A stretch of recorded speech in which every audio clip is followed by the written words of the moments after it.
it's really well said. And yeah, that's a big part of respectful care, is having that choice within boundaries and being able to hold the child in that space.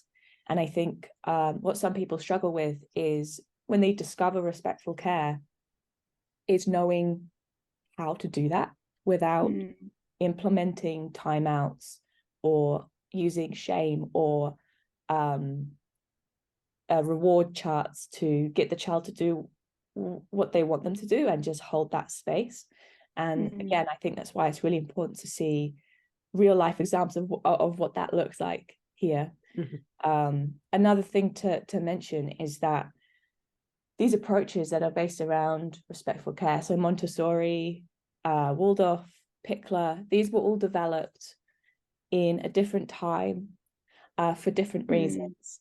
And most of them were developed from a need rather than a want. So Montessori was developed in the slums of Italy for a need, because there were children just running around the streets while their children were at work, because they couldn't afford to put their children anywhere, so they just ran riot. And Pikler, the same thing. It was post World War II. There were so many orphans just walking around the streets of Budapest in Hungary, and their choices were to go to an institute. I don't know if you've seen the Eastern European institutes, but they are just very extreme, and the children have major neglect, so much so that they don't speak, they're just rocking in their cots. And that was the choice for these children, was neglect or abandonment. And so Dr. Emmy Pikler decided to start an orphanage with a different approach. And this is where all this research and longitudinal studies came from about the benefits of this approach, which is amazing. And it's so great for us to have this and for us to know these things. But yeah, like I said, they all come from a different time in a different environment. RAI is more for our environment today, but still it came from group care, and to have an environment set up that is going to provide a perfect setup for nappy changes, for meal times, etc. And again, we're working in a home, in someone else's home, who may or may not be on board with this approach.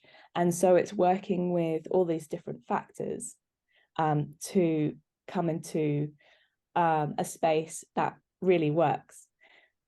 Okay, so I'm going to share with you a video of me when I was a nanny with William.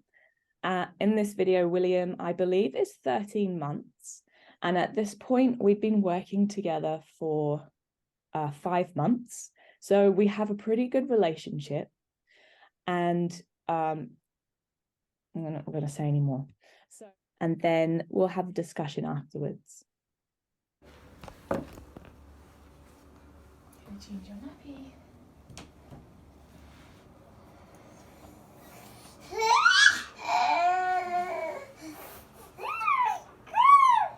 Let's put this away. You can play with the pig when we're finished.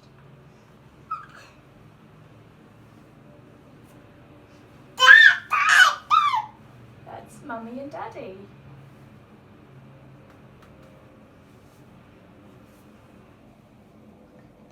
Arm through. This arm. It's coming over your head. Need to stay, we're going to change your nappy.